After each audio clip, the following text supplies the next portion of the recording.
Hi hello friends, welcome back to my channel. So ಇವತ್ತು ಬೆಳಗ್ಗೆಯಿಂದ vlog start ಮಾಡ್ತಾ ಇದ್ದೀನಿ. ಸೊ ಬನ್ನಿ ಇವತ್ತಿನ ದಿನ ಹೇಗೆ ಹೋಗುತ್ತೆ ಅಂತ ನಾನು ಈ ವಿಡಿಯೋದಲ್ಲಿ ತೋರಿಸ್ತೀನಿ. ಸೊ ಈ ವಿಡಿಯೋ ನಿಮಗೆ ಇಷ್ಟ ಆದರೆ ಲೈಕ್, ಶೇರ್, ಕಾಮೆಂಟ್ ಮಾಡಿ. ಮತ್ತು ಇನ್ನೂ ಯಾರೆಲ್ಲ ನನ್ನ ಚಾನಲ್ನ ಸಬ್ಸ್ಕ್ರೈಬ್ ಮಾಡ್ಕೊಳ್ದೆ ನೋಡ್ತಾ ಇದ್ರೆ ಸಬ್ಸ್ಕ್ರೈಬ್ ಮಾಡ್ಕೊಂಡು ವಿಡಿಯೋನ ವಾಚ್ ಮಾಡಿ ಅಂತ ಕೇಳ್ಕೊತಾ ಸೊ ಈ ವಿಡಿಯೋನ ಸ್ಟಾರ್ಟ್ ಮಾಡ್ತಾ ಇದ್ದೀನಿ. ಬೆಳಗ್ಗೆನೇ ನಾನು ಫಸ್ಟ್ ಇವಾಗ ತುಳಸಿ ಕಷಾಯ ಮಾಡಿಕೊಂಡೆ. ಸೊ ತುಳಸಿ ಎಲೆ ತೊಗೊಂಡಿದ್ದೀನಿ ಮತ್ತು ಹಸಿ ಶುಂಠಿ, ಚಕ್ಕೆ, ಲವಂಗ, ಮೆಣಸು. ಬೇಕು ಅಂದರೆ ನಾವು ಕಲ್ ಸಕ್ಕರೆ ಹಾಕ್ಕೋಬೋದು, ಇಲ್ಲಾಂದರೆ ಬೆಲ್ಲ ಸ್ವಲ್ಪ ಹಾಕ್ಕೋಬೋದು, ಇಲ್ಲಾಂದರೆ ಸ್ಕಿಪ್ ಕೂಡ ಮಾಡ್ಕೋಬೋದು. ಇದು ನಾನು 1 ಗ್ಲಾಸ್ ಹಾಕಿದ್ರೆ ಒಂದು ಹಾಫ್ ಗ್ಲಾಸಷ್ಟು ಬರೋಷ್ಟು ತನಕ ಕುದಿಸ್ಬೇಕು ಮೀಡಿಯಮ್ ಫ್ಲೇಮಲ್ಲಿ. ಅಂದರೆ ಒಂದು 10 ಮಿನಿಟ್ಸ್ ಇದು ಚೆನ್ನಾಗಿ ಕುದಿಬೇಕು. ಸೊ ಬೆಳಗ್ಗೆ ಖಾಲಿ ಹೊಟ್ಟೆಯಲ್ಲಿ ಇದನ್ನು ಕುಡಿಯೋದ್ರಿಂದ ಹೆಲ್ತ್ ಬೆನಿಫಿಟ್ ತುಂಬಾ ಇದೆ, ತುಂಬ ಒಳ್ಳೆಯದು. ಶೀತ, ಕೆಮ್ಮು, ಕಫ ಆಗಿರ್ಬೋದು, ಇಲ್ಲಾಂದರೆ ಡೈಜೆಷನ್ ಪ್ರಾಬ್ಲಮ್ ಇದ್ದರೆ ಎಲ್ಲದಕ್ಕೂ ಕೂಡ ಯೂಸ್ ಆಗುತ್ತೆ. ಸೊ ಬೆಳಗ್ಗೆನೇ ಈ ರೀತಿ ಏನಾದರೂ ಕಷಾಯ ಅಥವಾ ಡಿಟಾಕ್ಸ್ ಡ್ರಿಂಕ್ ಏನಾದರೂ ಮಾಡ್ಕೊಂಡು ಕುಡಿಯೋದ್ರಿಂದ ತುಂಬ ಹೆಲ್ತ್ ಬೆನಿಫಿಟ್ ತುಂಬಾ ಇದೆ. ಸೊ ಬೆಳಗ್ಗೆನೇ ಅದಾದಮೇಲೆ ನಾನು ಬಾಗಿಲಿಗೆಲ್ಲ ಕಸ ಗುಡಿಸಿ, ಬಾಗಿಲಿಗೆ ನೀರು ಹಾಕಿ, ರಂಗೋಲಿ ಎಲ್ಲ ಹಾಕಿ ಇವಾಗ ನೀರೊಲೆ ಗುರಿ ಹಾಕ್ತೆ. ಇದು ಡೈಲಿ ನನ್ನ ಕೆಲಸ ಇದು. ಸೊ ಅದಾದಮೇಲೆ ನೆಕ್ಸ್ಟು ತಿಂಡಿಗೆ ರೆಡಿ ಮಾಡ್ಕೊಳ್ಳೋಣ ಅಂತ ಬಂದೆ. ನಾನು ಇಲ್ಲಿ ಪಾಲಕ್ ಚಪಾತಿ ಮತ್ತು ಪಾಲಕ್ ಪನ್ನೀರ್ ಮಾಡೋಣ ಅಂಥೇಳಿ ಮಾಡ್ತಾಯಿದ್ದೆ. ಸೊ ಪಾಲಕ್ ಸೊಪ್ಪು ಅಂದರೆ ತುಂಬಾ ಅದರಲ್ಲಿ ಒಳ್ಳೆಯ ಅಂಶ ಇದೆ. ಆ್ಯಕ್ಚುಲಿ ಇದು ಪಾಲಕ್ ಸೊಪ್ಪು ತುಂಬ ಒಳ್ಳೆಯದು ತಿನ್ನೋದ್ರಿಂದ. ಸೊ ಅದನ್ನು ರುಬ್ಕೊಂಡೆ ನಾನು ಇವಾಗ ಚಪಾತಿ ಹಿಟ್ಟು ಕಲಸೋಣ ಅಂತ ಹೇಳ್ಬಿಟ್ಟು ಮಿಕ್ಸಿ ಜಾರ್ಗೆ ಪಾಲಕ್ ಸೊಪ್ಪು ಸ್ವಲ್ಪ ಮತ್ತು ಕೊತ್ತಂಬರಿ ಸೊಪ್ಪು ಒಂದು ಹಸಿಮೆಣಸಿನ್ಕಾಯಿ ಹಾಕ್ಕೊಂಡು ರುಬ್ಕೊಂಡಿದ್ದೀನಿ. ಇವಾಗ ರೆಗ್ಯುಲರ್ ನಾವು ಹೇಗೆ ಚಪಾತಿ ಹಿಟ್ಟು ಕಲಿಸ್ತೀವಿ, ಗೋಧಿ ಹಿಟ್ಟು, ಉಪ್ಪು, ಎಣ್ಣೆ ಹಾಕಿ ಅದ್ರ ಜೊತೆ ಸ್ವಲ್ಪ 1 ಸ್ಪೂನಷ್ಟು ಸಕ್ಕರೆ ಹಾಕ್ಕೊಂಡಿದ್ದೀನಿ. ಮತ್ತು ರುಬ್ಕೊಂಡಿರೋವಂಥ ಪಾಲಕ್ ಸೊಪ್ಪು ರುಬ್ಕೊಂಡಿರೋವಂಥದ್ದನ್ನು ನಾನು ಪ್ಯೂರಿ ಇದಕ್ಕೆ ಹಾಕಿ ಚೆನ್ನಾಗಿ ನಾದ್ಕೊಂಡಿದ್ದೀನಿ ಹಿಟ್ಟನ್ನು. ಸೊ ಲಾಸ್ಟಲ್ಲಿ 1 ಟೇಬಲ್ ಸ್ಪೂನಷ್ಟು ಎಣ್ಣೆ ಹಾಕ್ಕೊಂಡು ಸ್ವಲ್ಪ ನಾದ್ಕೊಂಬಿಟ್ಟು ಹಾಗೆ ಮುಚ್ಚಿಟ್ರೆ ತುಂಬ ಸಾಫ್ಟಾಗಿರುತ್ತೆ ಚಪಾತಿ, ತುಂಬ ಚೆನ್ನಾಗಿ ಬರುತ್ತೆ. ಸೊ ಒಂದು ಅರ್ಧ ಗಂಟೆ ಇದನ್ನು ನೆನೆಲಿಕ್ಕೆ ಬಿಡಬೇಕು. ಇವಾಗ ನೆಕ್ಸ್ಟು ಗ್ರೇವಿ ಮಾಡೋಣ ಅಂಥೇಳಿ ಮಾಡ್ತಾಯಿದ್ದೆ. ಅದಕ್ಕೆ ತುಂಬ ಸಿಂಪಲ್ಲಾಗಿ ಹೇಳ್ಬಿಡ್ತೀನಿ, ಯಾಕೆಂದರೆ ರೆಗ್ಯುಲರಾಗಿ ನಾನು ಮಾಡ್ತಾ ಇರ್ತೀನಿ. ಆಲ್ಮೋಸ್ಟು ತುಂಬ ಹಿಂದೆ ವಿಡಿಯೋಲೆಲ್ಲ ನಾನು ತುಂಬ ಶೇರ್ ಮಾಡಿದ್ದೀನಿ. ಅದಕ್ಕೋಸ್ಕರ ಇವಾಗ 1 ಕಟ್ ಪಾಲಕ್ ಸೊಪ್ಪು ನಾನು ಬೇಯಲಿಕ್ಕೆ ಇಟ್ಕೊಂಡಿದ್ದೀನಿ. ಅದನ್ನು ಹಸಿ ಸೊಪ್ಪು ಕೂಡ ಬೇಯಲಿಕ್ಕೆ ಹಾಗೇ ರುಬ್ಕೋಬೋದು, ಬಟ್ ನಾನು ಸ್ವಲ್ಪ ಬೇಯಿಸ್ಕೊಂಡು ಆಮೇಲೆ ರುಬ್ಕೊಳ್ಳೋಣ ಅಂಥೇಳಿ ಅದನ್ನು ಸ್ವಲ್ಪ ಬೇಯಲಿಕ್ಕೆ ಇಟ್ಟಿದ್ದೀನಿ.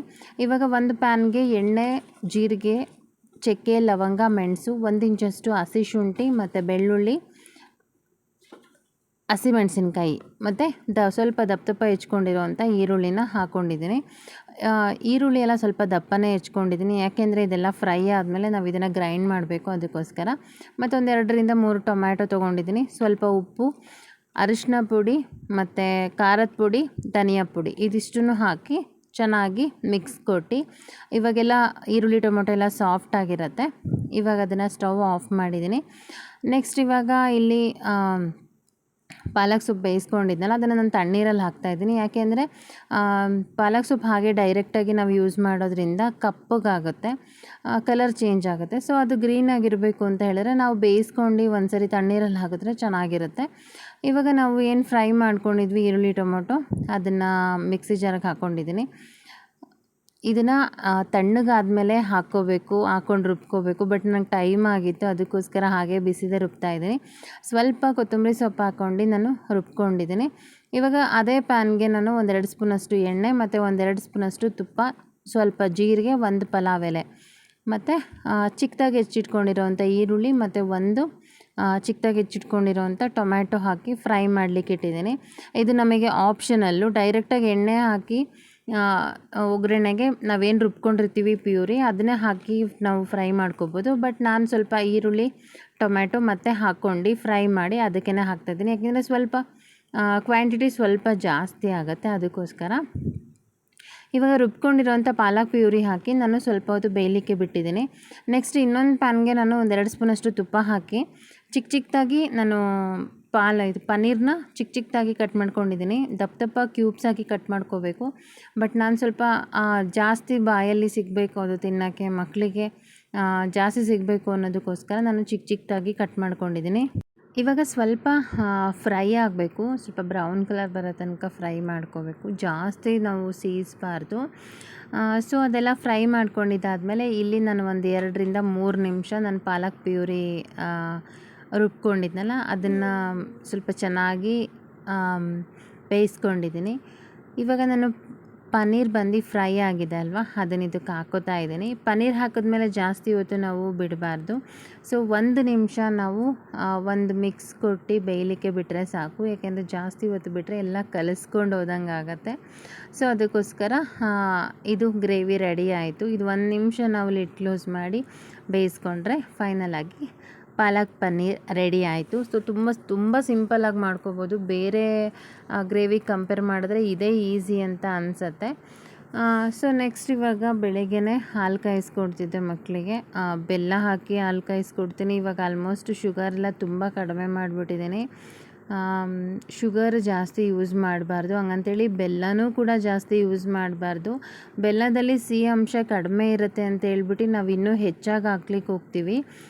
ಬಟ್ ನಾವು ಬೆಲ್ಲ ಅಲ್ವಾ ಒಳ್ಳೆಯದು ಅಂತ ಅಂದ್ಕೊಂಡು ಅದನ್ನು ನಾವು ಇನ್ನೂ ಸ್ವೀಟ್ ಜಾಸ್ತಿ ಮಾಡಲಿಕ್ಕೆ ಹೋದರೆ ಅದು ಕೂಡ ಆರೋಗ್ಯಕ್ಕೆ ಕೆಟ್ಟದ್ದು. ಸೊ ನಾವು ಎಷ್ಟು ಲಿಮಿಟಾಗಿ ನಾವು ಯೂಸ್ ಮಾಡ್ತೀವೋ ಅಷ್ಟೇ ಒಳ್ಳೆಯದು. ಇವತ್ತಿನ ವಾತಾವರಣದಲ್ಲಿ ಏನು ತಿಂದರೂ ಕಷ್ಟ, ಏನು ಬಿಟ್ಟರೂ ಕಷ್ಟ ಅನ್ನೋ ಥರ ಆಗೋಗಿದೆ. ಅದಕ್ಕೋಸ್ಕರ ನಾವು ಏನೇ ತಿಂದರೂ ಒಂದು ಲಿಮಿಟಲ್ಲಿ ತಿನ್ನಬೇಕು, ಲಿಮಿಟಲ್ಲಿರಬೇಕು. ಸೊ ಲಿಮಿಟ್ ಕ್ರಾಸ್ ಮಾಡಬಾರ್ದು. ಅದಕ್ಕೋಸ್ಕರ ನಾನು ಯಾವಾಗಲೂ ನನ್ನ ಮಕ್ಕಳಿಗೆ ನಾನು ಅದನ್ನೇ ಹೇಳ್ತಾ ಇರ್ತೀನಿ. ಯಾವುದೇ ಆದರೂ ಎಲ್ಲದರಲ್ಲೂ ಒಂದು ಲಿಮಿಟ್ ಅನ್ನೋದಿರುತ್ತೆ, ಯಾವತ್ತೂ ಲಿಮಿಟ್ ಕ್ರಾಸ್ ಮಾಡಬಾರ್ದು ಅಂತ ಹೇಳಿ.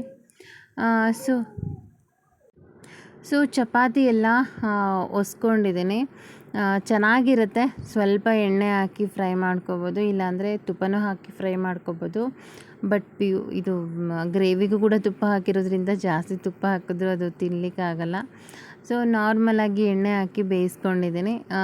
ಗ್ರೀನಾಗಿರುತ್ತೆ, ಬಟ್ ಇದರಲ್ಲಿ ವಿಡಿಯೋದಲ್ಲಿ ಸ್ವಲ್ಪ ಲೈಟಾಗಿ ಕಾಣಿಸ್ತಿದೆ. ಸೊ ಫೈನಲಾಗಿ ತಿಂಡಿ ರೆಡಿ ಆಯಿತು. ಇದೊಂದು ಸಿಂಪಲ್ಲಾಗಿರೋ ಅಂಥ ಒಂದು ಪಾಲಕ್ ಪನ್ನೀರ್ ಗ್ರೇವಿ ನನ್ನ ಮಕ್ಕಳಿಗಂತೂ ಸಿಕ್ಕಾಪಟ್ಟೆ ಇಷ್ಟ. ನಾನು ಯಾವಾಗಲೂ ಜಾಸ್ತಿ ಮಾಡ್ತಾಯಿರ್ತೀನಿ. ಚಪಾತಿಗೆ ಸಾಮಾನ್ಯ ನಾನು ಈ ಗ್ರೇವಿನೇ ಜಾಸ್ತಿ ಮಾಡೋ ಅಂಥದ್ದು.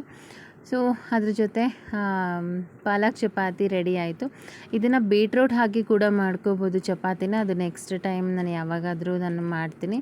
ಸೊ ಫೈನಲಾಗಿ ತಿಂಡಿ ರೆಡಿ ಆಯಿತು. ನನ್ನ ಮಗನಿಗೂ ಕೊಟ್ಟೆ. ಚೆನ್ನಾಗಿದೆಯಾ ಅಂತ ಕೇಳಿದ್ರೆ ಸೂಪರಾಗಿದೆ ಅಂತ ತಿಂದ್ಕೊಂಡು ಹೋಗ್ತಾನೆ. ಸೊ ರೆಗ್ಯುಲರಾಗಿ ಬೇರೆ ಥರ ಯಾವುದಾದ್ರೂ ನಾವು ಚಪಾತಿಗೆ ಪಲ್ಯ ಅಥವಾ ಗ್ರೇವಿ ಏನಾದರೂ ಮಾಡಿಕೊಟ್ರೆ 2 ಚಪಾತಿ ಕೇಳ್ತಾನೆ. ಬಟ್ ನಾವು ಪಾಲಕ್ ಪನ್ನೀರ್ ಏನಾದರೂ ಮಾಡಿಕೊಟ್ರೆ 3-4 ಚಪಾತಿ ಕೇಳ್ತಾನೆ. ಅದು ಅಷ್ಟು ತಿನ್ನಲ್ಲ, ಶೇರ್ ಮಾಡ್ಕೊಂಡು ತಿನ್ನಲಿಕ್ಕೋಸ್ಕರ ಕೇಳ್ತಾನೆ. ಸೊ ಮಕ್ಕಳನ್ನೆಲ್ಲ ಸ್ಕೂಲಿಗೆ ಕಳಿಸಿದ್ದಾದಮೇಲೆ ತಿಂಡಿ ಎಲ್ಲ ತಿಂದು ನಮ್ಮ ಮನೆಯವರು ಕಾಯಿ ಕೆಡವಲಿಕ್ಕೆ ಹೋಗಿದ್ರು. ಇವಾಗಂತೂ ಕಾಯಿ ಸಿಕ್ಕಾಪಟ್ಟೆ ರೇಟ್ ಇದೆ. ಕೆಜಿನೇ ಬಂದು 70 ರೂಪಾಯಿ kg ಅಂತಿದ್ದಾರೆ. ಸೊ ಕಾಯಿ 25 ರೂಪಾಯಿಂದ 30 ರೂಪಾಯಿವರೆಗೂ ತೊಗೋತಾ ಇದ್ದಾರೆ ಸಿಂಗಲ್ ಕಾಯಿ. ಸೊ ಇವಾಗ ಬಿಸಿಲು ಸಿಕ್ಕಾಪಟ್ಟೆ ಇರೋದ್ರಿಂದ ಬರೀ ಎಷ್ಟು ನೀರು ಕುಡಿದ್ರೂ ಕೂಡ ದಾಹ ಕಡಿಮೆ ಆಗೋದಿಲ್ಲ. ಅದಕ್ಕೆ ನಿಂಬೆಹಣ್ಣು ಜ್ಯೂಸ್ ಮಾಡ್ಕೊಂಡು ಹೋಗೋಣ ಅಂತ ಮಾಡ್ಕೊಂಡು ಹೋಗ್ತಾಯಿದ್ದೀನಿ. ತೋಟದಲ್ಲಿ ಬಂದು ನಮಗೆ ಎಷ್ಟಿದ್ರೂ ಊಟ ಆಗಲಿ ಇಲ್ಲಾಂದರೆ ನೀರಾಗಲಿ ಅಲ್ಲಿ ಎಷ್ಟಿದ್ರೂ ಸಾಕಾಗೋದಿಲ್ಲ. ಅಂದರೆ ಈಗ ಊಟ ಅಂದರೆ ಮನೇಲಿ ಸ್ವಲ್ಪ ಕಡಿಮೆ ಇಡಿಸುತ್ತೆ, ಬಟ್ ಹೊರಗಡೆ ತಿನ್ನಬೇಕು ಅಂದರೆ ತುಂಬ ಚೆನ್ನಾಗಿರುತ್ತೆ. ನಾವು 1 ತುತ್ತು ತಿನ್ನೋದ್ರಲ್ಲಿ 2 ತುತ್ತು ತಿಂತೀವಿ. ಹಾಗೆಯೇ ಬರೀ ನೀರು ತೊಗೊಳೋದಕ್ಕಿಂತ ಸ್ವಲ್ಪ ಜ್ಯೂಸು ಕೂಡ ತೊಗೊಂಡೆ ನಾನು, ಏಕೆಂದರೆ ಬಿಸಿಲಿರೋದ್ರಿಂದ ಸ್ವಲ್ಪ ದಾಹ ಕಡಿಮೆ ಆಗುತ್ತೆ ಅಂತ ಹೇಳಿ. ಸೊ ಹಾಗೆ ಸೋನು ಮರಿ ಇಲ್ಲೇ ಮಲ್ಕೊಂಡಿದ್ದೆ. ನಾನು ಅಡುಗೆ ಮಾಡ್ತಿದ್ರೆ ಅವಳು ಇದೊಂದು ಪ್ಲೇಸ್ ಮಾಡ್ಕೊಂಬಿಟ್ಟಿದ್ದಾಳೆ ಮಲ್ಕೊಳ್ಳೋಕ್ಕೆ. ನಾನು ಮುಂದೆನೇ ಇರಬೇಕು ಅವಳು.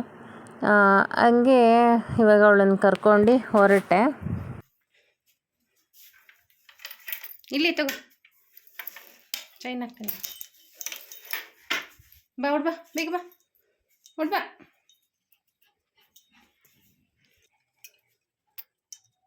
ಹೋಗೋಣ ನಡಿ ಹೋಗೋಣ ನಡಿ.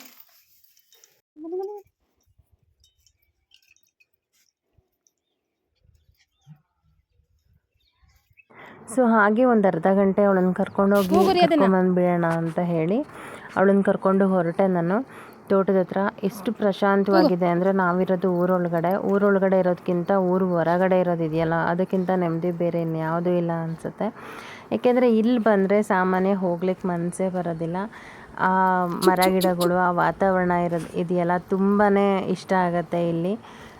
ಸೊ ಹಾಗೆ ಏನೋ ಒಂಥರ ನಮಗೆ, ನಾವು ಬ್ಯಾಂಗ್ಳೂರಲ್ಲಿರುವಾಗ ಹಳ್ಳಿ ಜೀವನ ಬೆಸ್ಟು, ಅಲ್ಲಿದ್ದರೆ ತುಂಬ ನೆಮ್ಮದಿ ಇರುತ್ತೆ ಅಂತ ಅಂದ್ಕೊಂಡು ಬಂದ್ವಿ. ಬಟ್ ಏನು ಅಂದರೆ ಹಳ್ಳಿ ಜೀವನ ಬೆಸ್ಟು ಇಲ್ಲ ಅಂತ ಹೇಳ್ತಿಲ್ಲ, ಬಟ್ ಅದಕ್ಕೆ ತಕ್ಕಂಗೆ ನಾವಿರಬೇಕು. ಮತ್ತು ಇನ್ನೊಂದೇನು ಅಂತ ಹೇಳಿದ್ರೆ, ನಾವು ಅಂದ್ಕೊಂಡಂಗೆಲ್ಲ ಇರೋದು ಸ್ವಲ್ಪ ಕಷ್ಟ ಅನಿಸುತ್ತೆ. ಬಟ್ ಅದು ಎಲ್ಲ ಊರಿಗೂ ಅದು ನಾವು ಕಂಪೇರ್ ಮಾಡೋಕ್ಕಾಗಲ್ಲ. ಎಲ್ಲ ಊರು ಒಂದೇ ಥರ ಅಂತ ನಾವು ಹೇಳೋಕ್ಕಾಗಲ್ಲ. ಬಟ್ ನಮಗಿಲ್ಲಿ ಸಿಕ್ಕಾಪಟ್ಟೆ ಡಿಫಿಕಲ್ಟ್ ಆಗೋಯಿತು ಲೈಫ್ ಲೀಡ್ ಮಾಡೋದು. ಸೊ ಇನ್ನು ಸಫರ್ ಪಡ್ತಾನೆ ಇದ್ದೀವಿ. ನೋಡೋಣ ದೇವ್ರದು ಯಾವಾಗ ನಮ್ಮನ್ನು ಒಂದು ಇದು ಮಾಡ್ತಾರೆ ಅಂತೇಳಿ. ಯಾಕೆಂದರೆ ಆಲ್ಮೋಸ್ಟ್ ನಮ್ಮಿಂದ ನಾವು ಮಾಡ್ಕೊಂಡಿದ್ದೀವಿ ಇದನ್ನು, ನಾವೇ ಅದನ್ನು ಸರಿ ಮಾಡ್ಕೋಬೇಕು. ಬಟ್ ಅಂದ್ಕೊಂಡಂಗಂತೂ ಆಗಲಿಲ್ಲ ಇಲ್ಲಿ. ಸೊ ಏನೋ ನೋಡೋಣ, ಮುಂದೆ ಗೊತ್ತಾಗುತ್ತೆ ಏನು ಮಾಡೋದು ಏನು ಬಿಡೋದು ಅಂತ ಹೇಳ್ಬಿಟ್ಟು. ಬಟ್ ಕಾಣದೇ ಇರೋ ಊರಲ್ಲಿ ಜೀವನ ಮಾಡಿ ಬಂದ್ವಿ, ಕಂಡಿರೋ ಊರಲ್ಲಿ ಅದು ಸ್ವಂತದವ್ರ ಹತ್ರ ಜೀವನ ಮಾಡೋದು ತುಂಬಾ ಕಷ್ಟ ಇದೆ. ಯಾಕೆ ಅಂದರೆ ನಮ್ಮವ್ರು ನಮಗೆ ಶತ್ರು ಅಂತಾರಲ್ಲ, ಅದು ನಮಗೆ ತುಂಬ ಚೆನ್ನಾಗಿ ಅರ್ಥ ಆಗೋಯಿತು. ನಮ್ಮ ಮನೆಯವ್ರು ಹೇಳ್ತಾಯಿದ್ರು. ಬಟ್ ಅದು ನನಗೆ ಇಲ್ಲಿಗೆ ಬಂದಮೇಲೆ ನನಗೆ ಅದೆಲ್ಲ ಗೊತ್ತಾಗಿದ್ದು, ನಿಜವಾಗ್ಲೂ ಇಷ್ಟೊಂದು ಶತ್ರುತ್ವ, ಇಷ್ಟೊಂದು ದ್ವೇಷ ತುಂಬ್ಕೊಂಡಿರ್ತಾರೆ ಜನಗಳು ಅಂತ ಹೇಳ್ಬಿಟ್ಟು. ಆದರೂ ಜನಗಳು ಒಬ್ಬರು ಬದುಕಿದ್ರೆ ಒಬ್ಬರು ಸಹಿಸಲ್ಲ. ಅದು ಸ್ವಂತದ್ರಲ್ಲೇ, ಹೊರಗಡೆ ಯಾರಿಗೂ ಹೇಳ್ತಾ ಇಲ್ಲ, ಸ್ವಂತದಲ್ಲೇ ಸಿಕ್ಕಾಪಟ್ಟೆ ಶತ್ರುಗಳು ಇರ್ತಾರೆ ಅಂತ ಹೇಳಿದ್ರೆ ಅದು ಎಕ್ಸಾಂಪಲ್ ನಾವೇನೇ ಇದ್ದೀವಿ. ಯಾಕೆಂದರೆ ಅವ್ರುಗಳಿಂದ ತುಂಬಾ ಸಫರ್ ಪಟ್ಟಿದ್ದೀವಿ ನಾವಂತೂ. ಅವ್ರು ಬದುಕಿದ್ರೆ ಅವ್ರು ಮಾತ್ರ ಬದುಕಬೇಕು, ಬೇರೆಯವ್ರು ಇನ್ಯಾರು ಬದುಕಬಾರ್ದು ಅನ್ನೋ ಥರ ಮೈಂಡ್ಸೆಟ್ ಮೆಂಟಾಲಿಟಿ ಇರೋವಂಥ ಜನಗಳವರು. ಸೊ ನನಗೆ ಹೆಂಗೆ ಹೇಳಬೇಕು ಅಂತಲೇ ಗೊತ್ತಾಗ್ತಿಲ್ಲ. ಸೊ ನೋಡೋಣ, ನಮ್ಮಲ್ಲಿ ಒಳ್ಳೆತನ ಇದೆ, ನಮ್ಮಲ್ಲಿ ನಿಯತ್ತಿದೆ, ಆ ದೇವ್ರು ಯಾವತ್ತಿದ್ರೂ ಕಾಪಾಡ್ತಾನೆ ಅನ್ನೋ ನಂಬಿಕೆಯಿಂದ ನಾವು ಮುಂದುವರಿತೀವಿ ಅಷ್ಟೇ.